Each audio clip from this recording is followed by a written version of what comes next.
as more than just a fight? Well, ISIS is just one of many different terrorist groups. So right now, the media is focusing on them like they're the big thing right now. But there are other operators out there.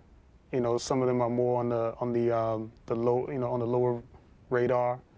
But it's a global issue. I personally don't think it's a bad thing, but it's not a good thing, only because we're fighting another war that's not technically for us, you know? Like it's for another country to fight, but we are to aid countries, and I feel like we aid countries way too much to help. Half the nation watches as the wars are fought repeatedly. Even the current war has taken a toll on America. It has become a part of a cycle that keeps occurring without any justification.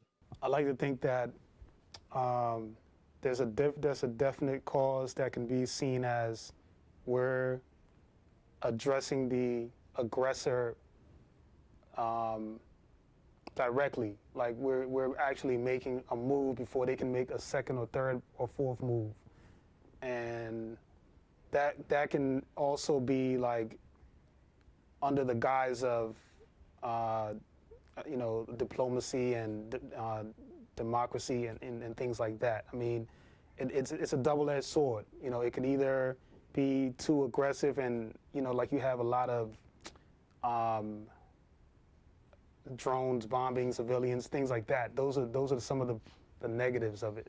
But on the other hand, there's a positive as far as protecting the nation as a whole, which is always, a good thing for the people.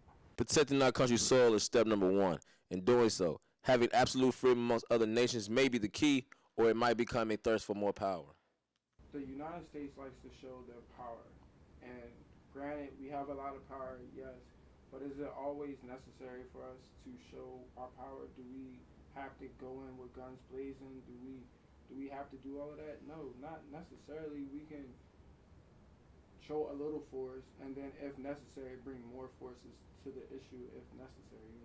What this war is teaching me in this time is that there's always another way to go about things than the easiest answer, which is, of course, to show force, absolute force. So I definitely think there's a larger element of that, and I think that there could be a more diplomatic way than using military force to go in, because it's harder now with the people who were fighting are not even in a uniform. They could be wearing regular clothes, so it's a difficult call to make. Military veterans may have retired from the war, but their heart is still in the fight. America will stand strong. I'm Drake Arcola. Until next time, Eagle Eye News. Have a good night.